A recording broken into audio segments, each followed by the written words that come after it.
देखिए प्रदीप जी, खड़गे का कांग्रेस के राष्ट्रीय अध्यक्ष के रूप में चुनाव होने के पश्चात कांग्रेस पार्टी में क्या बदलाव होगा, भारत की राजनीति में अगर देखें क्या उसमें कोई परिवर्तन होने की संभावना है और उसके क्या इंपैक्ट होंगे। देखिए, सबसे पहले आपको समझना होगा कि खड़गे को व्यक्तिगत रूप से समझिए। खड़गे राष्ट्रीय अध्यक्ष इसीलिए बने हैं क्योंकि उनको 100% उसी तरीके से विश्वास प्राप्त है सोनिया गांधी राहुल गांधी का जिस तरीके से कभी अशोक गहलोत को हुआ करता था। अब नहीं है, आज की तारीख में तो वो नहीं हो सकता। ठीक, और इसीलिए वो अध्यक्ष बने हैं। दूसरा, आपको समझना चाहिए कि खड़गे जो हैं उनकी उम्र 80 वर्ष है।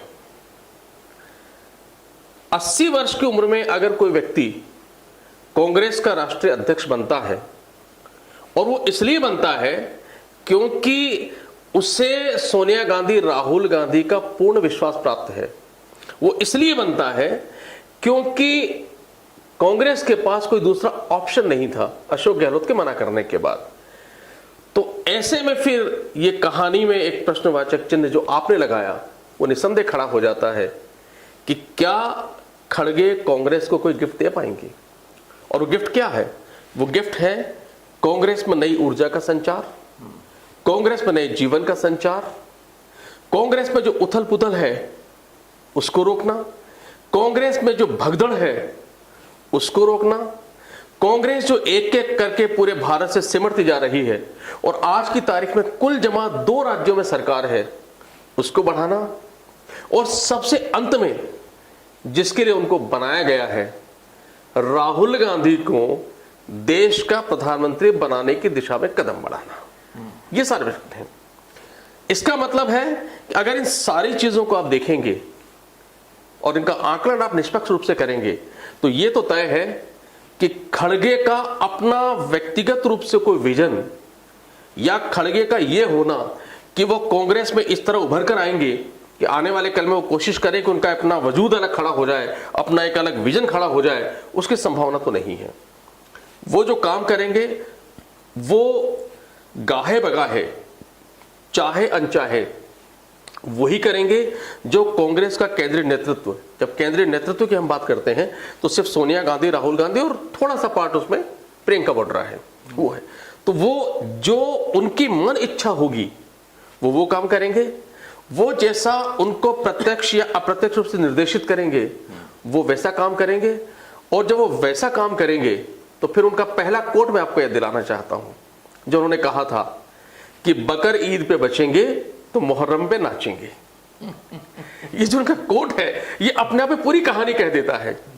तो इस सारी कवायद में जब प्रत्यक्ष रूप से जो खिलाड़ी हैं सोनिया राहुल, अगर वो कांग्रेस को पुनर्जीवित नहीं कर पाए, पुनर्स्थापित नहीं कर पाए, सत्ता में नहीं ला पाए तो एक ऐसा अध्यक्ष जो 80 साल की उम्र का है, जो खुद ये कह रहा है कि बकर ईद में बचेंगे तो मुहर्रम पे नाचेंगे, और आप किसी बच्चे से बात कर लीजिए तो भी ये कहेगा कि हाँ वो बेसिकली तो सोनिया राहुल के खड़ाऊ की तरह काम करेंगे।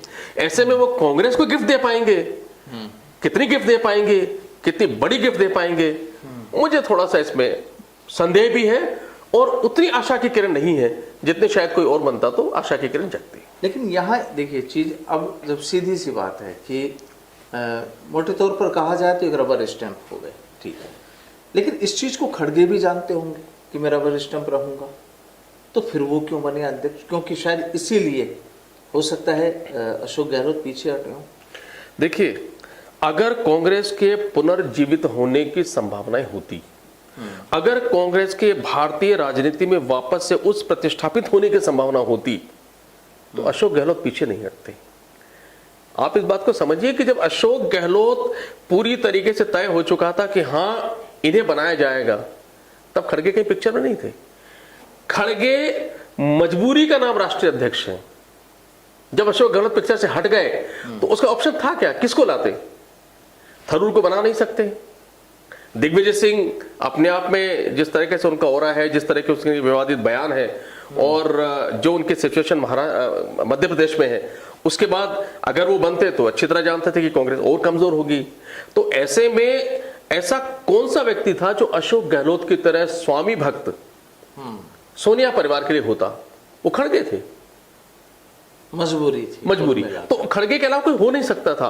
तो आप सोचिए ना, अगर अशोक गहलोत पिक्चर में होते तो क्या खड़गे आते? नहीं आते। इसका मतलब कि जब कोई और ऑप्शन नहीं था, सर पे चुनाव आ गए, समय दे नहीं सकते थे, क्योंकि अगर ये चुनाव को टाल देते तो फिर जो मजाक कांग्रेस का बनता उसकी कल्पना पर हम नहीं कर सकते। तो ऐसे में खड़गे को सामने लाना पड़ा और खड़गे को अध्यक्ष बनाना पड़ा।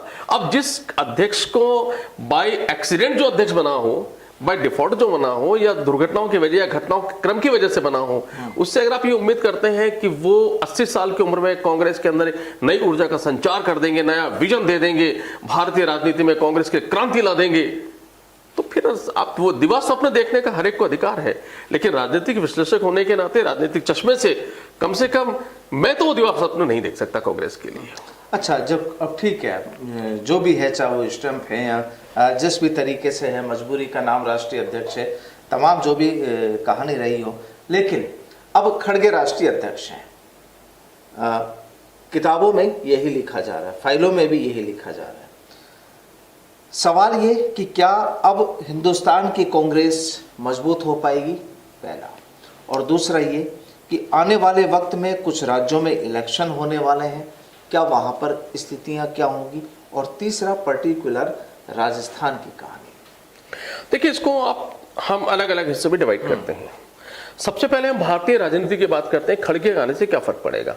एक फर्क पड़ेगा प्रदीप जी, वो फर्क ये पड़ेगा कि जितने भी अन्य दल हैं, अगर कोई थर्ड फ्रंट खड़ा होता है, फोर्थ फ्रंट खड़ा होता है, या किसी तरह का कोई चुनाव के पहले एक संगठन बनता है। अब तक क्या होता था कि चाहे वो नीतीश हो, चाहे वो दक्षिण के जो मुख्यमंत्री हैं वो हो, चाहे ममता बनर्जी हो, दरअसल सोनिया गांधी से मिलना या राहुल गांधी से मिलना और आगे की बात करना, किसी को रिलेशन की बात करना, या किसी संगठन की बात करना, या किसी तरह का चुनाव के पहले जिनको संगठन उसकी बात करना, वो उनके लिए टफ था। क्योंकि ये सब जानते हैं कि राहुल और सोनिया से मिलना बहुत इजी टास्क किसी के लिए भी नहीं होता था, कांग्रेस के लिए तो है ही नहीं, लेकिन उनके लिए भी। दूसरा, राहुल से मिलने में सभी लोग ऐसा होते थे, क्योंकि मल्लिकार्जुन खड़गे के साथ एक प्लस पॉइंट है कि पूरा जीवन इनका कांग्रेस उसमें निकल गया राजनीति के अंदर, और ये थोड़े से सहज व्यक्ति हैं। तो सहज होने के नाते अब इस बात की संभावना जरूर बनी है कि इनके बनने के बाद में, अब राष्ट्रीय चूंकि अध्यक्ष बन चुके हैं, तो अब कोई भी अगर कोई दल होगा, चाहे कोई भी अन्य दल हो, चाहे टीएमसी हो या कोई अन्य दल हो, जो राष्ट्रीय राजनीति में किसी तरह का अपना एक अलग से संगठन बनाना चाहते हैं, थर्ड फ्रंट बनाना चाहते हैं, तो अब वो सीधे किससे बात करेंगे? खड़गे से बात करेंगे। तो राष्ट्रीय राजनीति में एक छोटा सा एक जो चेंजेस आएगा वो कि कांग्रेस से बात करने के लिए सोनिया, राहुल के अलावा एक अन्य व्यक्ति उनको मिल गया राष्ट्रीय अध्यक्ष है, तो वो इजीली बात कर सकते हैं। हालांकि डिसीजन वही होगा जो उधर से कहा जाएगा, वो वहां से पूछेंगे, लेकिन एक मीडिएटर वहां प्राप्त हो गया जिससे आराम से बात की जा सकती है। एक, अब बात करते हैं हम लोग कांग्रेस की राजनीति की, हम राष्ट्रीय राजनीति की बात कर रहे हैं इस समय। तो कांग्रेस की राष्ट्रीय राजनीति में भी ये होगा कि जो आरोप लगातार लगते रहे हैं, जैसे आरोप लगा है कि बहुत सारे नेताओं ने कि हम अगर उनसे मिलना चाहे तो मिल नहीं सकते। ये सचिन पायलट की भी शिकायत है। आपने देखा होगा अशोक गहलोत को अगर मिलना हो तो कितनी कवायद पहले करनी होती है, उसके बाद उनकी मुलाकात होती है, और कई दिनों तक ये सिलसिला चलता रहता है कि मिलेंगे कि नहीं मिलेंगे, मिलेंगे कि नहीं मिलेंगे, किसी भी नेता को मिलना हो। तो उस केस में अब यह होगा कि जो प्रदेश के अध्यक्ष हैं, या प्रदेश का कोई मुख्यमंत्री है, या मंत्री है, या कोई बड़ा लीडर है, या आम कार्यकर्ता भी है, उसके मन में एक जरूर होगा कि हाँ, मैं राष्ट्रीय अध्यक्ष से मिल सकता हूं। तो एक थोड़ा सा एक इजीनेस जिसे कहते हैं कांग्रेस के अंदर, वो वहां पर हो गई है। दो चीजें यहां पर बड़ी क्लियर है। मुलाकात का रास्ता खुला है। मुलाकात का रास्ता खुला है। ये रास्ता खुलने से इतना हो सकता है कि कांग्रेस में जो एक बात बार बार कही जा रही थी और जिससे असंतोष पनपता था कि कांग्रेस के राष्ट्रीय अध्यक्ष से मिल नहीं सकते, राहुल गांधी से मिल नहीं सकते, प्रियंका वाड्रा अवेलेबल नहीं होती है, वो एक जो बैरियर है वो टूटेगा। तो एक जो कार्यकर्ता है या जो नेता है वो थोड़े असहज स्थिति से सहज स्थिति में आ जाएंगे और अपनी बात को कह पाएंगे। ये कांग्रेस में हो सकता है। अब कांग्रेस में इनके आने से आप सवाल ये पूछेंगे कि इनके आने से क्या आशाओं का संचार होगा, क्या कांग्रेस नए रूप से खड़ी होगी? तो देखिए, कांग्रेस तो वही है जो पहले थी, और ये सब जानते हैं कि जो खड़गे हैं वो किसके कहने पर चलेंगे, उनको निर्देश कहां से प्राप्त होंगे। अब इस उम्र में जब ऐसा कोई बहुत बड़ा ओरा नहीं है, दूसरा एक कारण और है कि ये साउथ इंडिया से आते हैं, बेसिकली कर्नाटका से हैं। तो देखिए, राष्ट्रीय राजनीति में अगर आपको छाना है तो कांग्रेस कहां कमजोर है? राहुल गांधी जो भारत जोड़ो यात्रा कर रहे हैं वो भी कहां कर रहे हैं, साउथ में कर रहे हैं। सबसे ज्यादा उन्होंने समय कहां दिया, साउथ में दिया। इसका मतलब उनको लगता है कि साउथ में शायद हमको परिणाम ज्यादा अच्छे से प्राप्त हो सकते हैं। लेकिन कांग्रेस ने सबसे बड़ी जो अपनी जमीन खोई है वो नॉर्थ इंडिया में खोई है। बिल्कुल, क्योंकि ये नॉर्थ इंडियन है नहीं, भाषा से भी नहीं लगते और इतना संवाद इनका हिंदी में बहुत आसान नहीं होता। तो ऐसे में जो नॉर्थ इंडिया है, जो हमारा हिंदी भाषी बेल्ट है, उसके अंदर इनके आने से कितना फर्क पड़ेगा, थोड़ा सा मुश्किल है। हाँ, एक काम जरूर होगा कि एक और राष्ट्रीय राजनीति में देखिए फर्क होगा, वो विशेष रूप से जो लोकसभा के चुनाव होंगे तब आपको दृष्टिगत होगा। ये दलित समुदाय से आते हैं जी। तो कांग्रेस अब इनकी जो दलित समुदाय है उसको लुभाने की कोशिश करेगी, जो किसी जमाने में इनका कोर वोटर रहा है, जो बाद में बसपा की तरफ शिफ्ट हो गया, उसको करेगी और ये बताने की कोशिश करेगी कि देखिए हमने एक दलित को हमारी पार्टी का राष्ट्रीय अध्यक्ष बनाया। वही भारतीय जनता पार्टी ने एक आदिवासी को राष्ट्रपति बनाया और उन्होंने जम के भुनाया भी। उपराष्ट्रपति उन्होंने धनखड़ को बनाया जो ओबीसी से आते हैं। तो दुर्भाग्य देश का शायद ये हो सकता है कि आने वाले चुनाव को जहां हमें विकास की बात करनी चाहिए, जहां हमें रोजगार की बात करनी चाहिए, जहां अन्य मुद्दों को उठाना चाहिए, मुझे डर ये है कि कहीं ऐसा ना हो कि 2024 के चुनाव हम दलगत राजनीति पर फिक्स कर दें, ये कहें कि हमने दलित को हमने राष्ट्रीय अध्यक्ष बनाया और भारतीय जनता पार्टी कहे कि हमने आदिवासी को राष्ट्रपति बनाया, हमने ओबीसी को उपराष्ट्रपति बनाया। ये एक हो सकता है इस तरह का हो रहा हो। तो अभी हमारा ध्यान इस पर नहीं है, लेकिन ये मुद्दे उठाए जा सकते हैं। बिल्कुल, आने वाले वक्त में शायद ये चीजें सामने आ जाए। हाँ, अब हम चलते हैं कि इसका जो असर है वो भारतीय जनता पार्टी पर क्या होगा। ये एक बहुत अहम मुद्दा यहां पर है। देखिए, भारतीय जनता पार्टी पर इसका असर होगा जरूर, और वो इसलिए होगा क्योंकि भारतीय जनता पार्टी ने कांग्रेस को बहुत उकसाने की कोशिश की कि आप राहुल गांधी को अध्यक्ष बनाकर बता दीजिए। भारतीय जनता पार्टी के लिए बहुत इजी टास्क था, अगर गांधी परिवार में सोनिया गांधी या राहुल गांधी या प्रियंका वाड्रा इनमें से कोई अध्यक्ष बन जाता तो उनके जो उनके तीर हैं, जो उनका तर्कश का सबसे बड़ा तीर है परिवारवाद, वो जमकर उसको उछालते हैं। अभी भी उछालेंगे तो जरूर, ये कहते हुए कि ये रबर स्टैंप है और हो ही वही जो सोनिया राहुल रची रखा, ये कहते उछालेंगे। लेकिन अब वो डायरेक्ट जो तीर है वो इनडायरेक्ट तरीके से मारेंगे तो उसका इतना असर होगा नहीं। तो पहला तो ये होने वाला है। दूसरा, जितने भी बयान सोनिया राहुल, अब तक क्या होता था, राहुल नरेंद्र मोदी प्रधानमंत्री के लिए बयान उछालते थे या कभी सोनिया गांधी ने गाहे बगाहे कुछ दे दिया। वो जब राहुल कुछ बोलते हैं तो उनका, जैसे उनके निकनेम के साथ उनका मजाक उड़ाया जाता है, उनको कोई गंभीरता से लेता नहीं। तो भारतीय जनता पार्टी के लिए उनको बहुत आसान होता है उनका मजाक उड़ाना। लेकिन अब सारे जो अटैक होंगे, जैसे कभी डॉलर को लेकर के उन्होंने ट्वीट किया है खड़गे ने, जो 83 रुपए के पास डॉलर चला गया उसको लेकर के, अब जितने अटैक होंगे, जितने बयान होंगे, वो सारे के सारे राष्ट्रीय अध्यक्ष होने के नाते खड़गे के ऊपर आएंगे।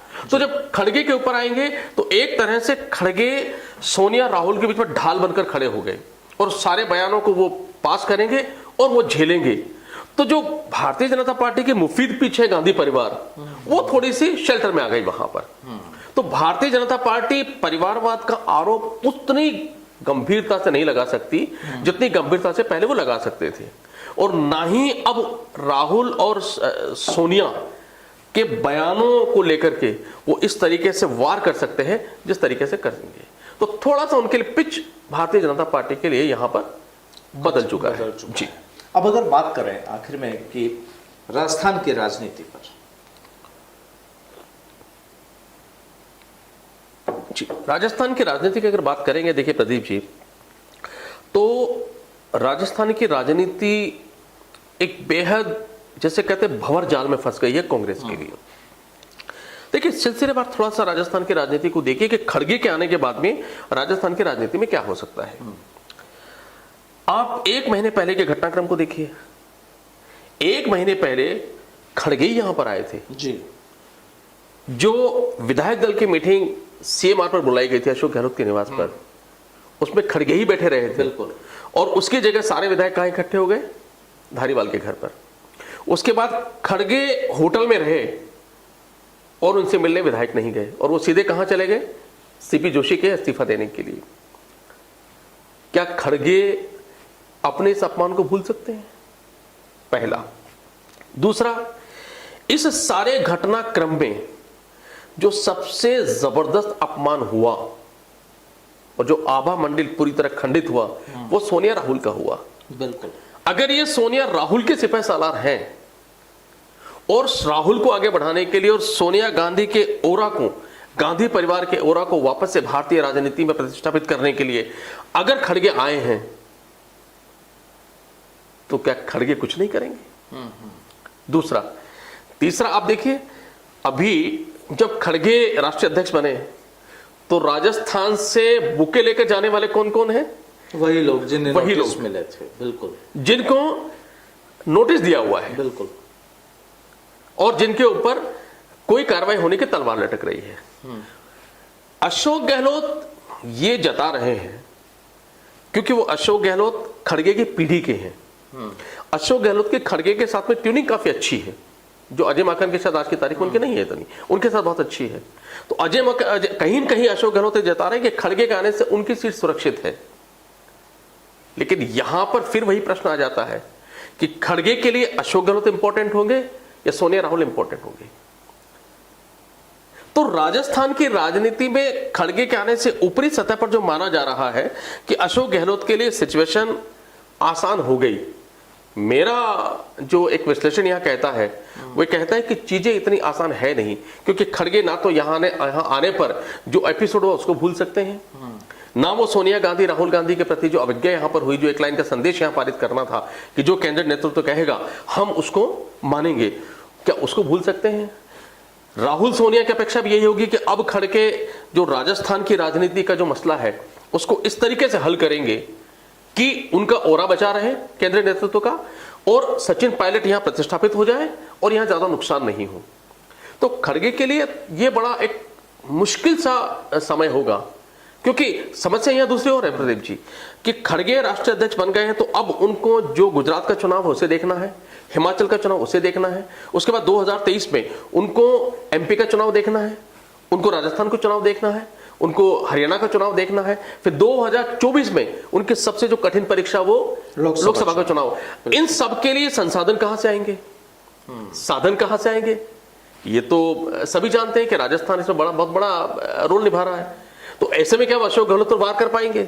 तो अभी राजस्थान की राजनीति पूरी तरीके से, इसलिए मैंने शुरुआत यहीं से की है कि भंवर में फंसी हुई है और पहली परीक्षा खड़गे की यहीं पर होने वाली है। अगर खड़गे यहां पर अशोक गहलोत को ही रहने देते हैं और बहुत ज्यादा परिवर्तन नहीं करते हैं तो प्रश्न उठेगा कि सचिन पायलट क्या करेंगे, और ऐसे में जो खंडित महिमा मंडल जो गांधी परिवार का हुआ है उसका क्या होगा? और अगर वो कोई राष्ट्रीय अध्यक्ष होना तो उनको अधिकार पूरे हैं, अगर वो कोई ऐसा कदम उठाते हैं जिसकी वजह से अशोक गहलोत को यहां से जाना पड़े या राजस्थान को लूज करना पड़े तो फिर यह प्रश्न होगा, क्योंकि पहला ही सवाल उठ जाएगा कि बैठते उन्होंने चीजों को तरीके से हैंडल नहीं किया। तो यहां पर राजनीतिक दृष्टिकोण से भी सोचना बड़ा मुश्किल सा है कि खड़गे क्या करेंगे। लेकिन मेरा मानना यह है कि खड़गे अब कोई बीच का रास्ता यहां से निकालेंगे जिसमें ना तो अशोक गहलोत नाराज हो, ना ये तीन जो नेता है उनको निकालना पड़े, ना सचिन पायलट की स्थिति इतनी खराब हो जाए कि वह संतोष में पार्टी छोड़कर जाने जैसा सोचे या उस तरफ कदम बढ़ाएं या धमकी दें, ऐसा कुछ करें। तो ये खड़गे का जो कदम होगा वो, लेकिन इतना तय है कि राजस्थान की राजनीति में खड़गे के आने के बाद में जो अनिश्चितताओं का दौर है वो खत्म जरूर होगा। ऊंट कहीं भी बैठे, किसी करवट बैठे, उनको ये खत्म करना पड़ेगा। यानी गहलोत और पायलट के बीच में जो शीत युद्ध जो जारी है, यहां पर आप ये कह रहे हैं कि हाँ अब कुछ राहत मिलेगी? देखिए, शीत युद्ध तो जारी रहेगा, वो इसलिए जारी रहेगा क्योंकि अशोक गहलोत और उनकी टीम अशोक गहलोत सीएम पद छोड़ने को तैयार नहीं है। और अब जब राष्ट्रीय अध्यक्ष ये बन चुके हैं तो सवाल उठता है कि अशोक गहलोत छोड़ देंगे या उनको हटा दिया जाएगा और मान लेंगे तो फिर अशोक गहलोत करेंगे क्या? अब तो केंद्रीय नेतृत्व के पास तो कोई पद है नहीं इनके लायक, उपाध्यक्ष तो बनेंगे नहीं और ये प्रदेश के अध्यक्ष भी नहीं बनेंगे, तो फिर क्या घर बैठ जाएंगे? फिर इनके जो सिपह सालार है जिन्होंने ये बयान दिए कि अगर जरूरत पड़ी तो हम प्री इलेक्शन में भी जाने को तैयार है, ये तो इन्हीं के नेताओं ने कहा है जो इनके सिपह सालार है, तो क्या वो घर बैठ जाएंगे? तो इसलिए शीत युद्ध बंद नहीं होगा, परीक्षा शुरू होगी इनकी, शीत युद्ध के ऊपर एक राख डालने की कोशिश होगी। लेकिन सवाल वही है ना कि जब गहलोत के लिए सवाल उठते हैं तो फिर पायलट के लिए भी लोग ये सवाल करेंगे कि अगर पायलट को आपने कोई राहत नहीं दी, जो इस समय राहत की मांग कर रहे हैं राजस्थान में, अगर उन्हें राहत नहीं दी तो फिर वो क्या करेंगे? देखिए, उनका जो पायलट का इस वक्त जो अगर आप सारा उनका बॉडी लैंग्वेज देखें आप, तो पायलट बहुत शांत और सौम्य नजर आ रहे हैं इस समय। गहलोत ने भी जो बयान दिया था, वापस से उन्होंने वही युवाओं को बयान दिया, रगड़ाई का बयान दिया, लेकिन पायलट ने उसके बदले क्या कहा? उन्होंने यही कहा कि जो भी केंद्रीय नेतृत्व चाहेगा, समय पर चाहेगा, बदलाव होंगे और हम सत्ता में पुनः वापसी के लिए प्रयास करेंगे। क्योंकि पायलट बहुत अच्छी तरह जान गए कि उनकी प्रतिष्ठा, मान सम्मान सोनिया गांधी परिवार के साथ जुड़ चुका है और सोनिया गांधी का मान सम्मान खड़गे के साथ जुड़ चुका है। तो जब खड़गे उनको बचाएंगे सोनिया गांधी के मान सम्मान को, तो इनका मान सम्मान तो अपने आप बचेगा। तभी तो मैंने कहा कि जो चीजें हैं वो जो दिखाई दे रही है ऊपर से, वो अंदर से इतनी गहरी है प्रदीप जी, क्या आप सोच नहीं सकते। तो इसका मतलब राहुल गांधी ने ठीक कहा था दिल्ली में उस वक्त कि वाकई सचिन पायलट, अगर किसी को धैर्य की रखना सीखना है तो पायलट को देखें। ठीक है, बिल्कुल, इसका मतलब तो फिर यही है, आप धैर्य रखिए और चलते रहिए। आप बिल्कुल सही कह रहे हैं। मैं लगातार ये कहता रहा हूं, और सचिन पायलट के जो बहुत खास सिपह सालार हैं जिनसे मेरी कई बार बात होती है, मैंने उनसे भी ये कहा कि भाई देखिए, 2 बार सचिन पायलट धैर्य खो चुके हैं। एक बार 2020 में खोया जब उनको लगा मुझे मुख्यमंत्री बनना चाहिए था, उसकी जगह मुझे उप मुख्यमंत्री बनाया और वो धैर्य खो बैठे और उनको लगा कि मुझे सीएम बनना चाहिए था। उसका नतीजा ये कि पिछले 3 वर्ष से सड़क के ऊपर संघर्ष कर रहे हैं अपने अधिकारों को पाने के लिए। दूसरी बार उन्होंने अपना धैर्य कब खोया? जब ये क्लियर हो गया था और ये ऑलमोस्ट तय था कि इनको चीफ मिनिस्टर बनाया जाएगा, और चीफ मिनिस्टर बनाने की सारी कवायद तो सोनिया गांधी कर रही थी। तब उन्होंने फिर धैर्य खो दिया, सीपी जोशी से मिलने चले गए, विधायकों से मिलने चले गए, अपना ओरा बनाने लग गए, होर्डिंग लगा दिए गए, एक नई युग की शुरुआत। वो धैर्य खो, ये सचिन पायलट की समस्या क्या है? सचिन पायलट एक ऐसे बॉलर है कि लगातार बहुत आराम से बॉल को टुक टुक करके खेलते हैं, लेकिन जब उनको मौका आता है कि सिक्सर मारना चाहिए, उसी समय हिट विकेट आउट हो जाते हैं। सचिन पायलट को अभी भी सचिन पायलट के लिए मौका है कि आज भी प्रदीप जी, सचिन पायलट के लिए बेहतर यही है कि अब जब उनको समझ में आ गया कि उनका सम्मान सोनिया गांधी, राहुल गांधी के सम्मान के साथ जुड़ चुका है, तो अब उनको धैर्य रखना चाहिए। मुझे डर फिर यही है कि ऐसा ना हो कि जब फिर उनका वक्त आए, अगर आने की संभावना होती है, तो फिर कहीं ऐसा ना हो कि धैर्य खो बैठे और वापस वो हिट विकेट हो जाए। लेकिन योगेंद्र जी, समस्या ये आती है ना कि हर एक इंसान की एक सोच होती है, धैर्य भी एक वक्त तक ही आदमी रखता है, कब तक रखे? धैर्य की भी कोई समय सीमा तो किसी चीज की तय होती है, और धैर्य रखने के बावजूद भी अगर कोई व्यक्ति आपको बार बार पंच करता है तो फिर कहानी कैसी हो? क्योंकि इस वक्त देखिए, पिछले कई दिनों से ना तो सचिन पायलट का कोई सियासी बयान है, ना ही उनके अपने जो चाहने वाले हैं, जो करीबी लोग हैं, जो पहले हर दूसरे दिन अपनी एक बॉल उछाल दिया करते थे, तो बिल्कुल शांत है माहौल। और इसीलिए कहानी ये कि क्या वाकई शांति है, क्या बिल्कुल शांत हो चुके हैं, या इसके पीछे की कुछ और कहानी है? नहीं, ये तूफान के पहले की शांति है। यानी तूफान आने वाला है। तूफान तो देखिए आएगा। और जो अशोक गहलोत कह रहे हैं कि मैं जनवरी में बजट लाऊंगा, अभी से जो बजट की बात कर रहे हैं, कभी आपने सुना है कि 4 महीने पहले बजट की बात होती थी? लेकिन 4 महीने पहले उन्होंने बजट की बात उछाल दी है। इसके अलावा उन्होंने अभी भी वो यही कह रहे हैं, युवा, रगड़ाई, अनुभव, अभी भी वही बात कर रहे हैं सारी वो।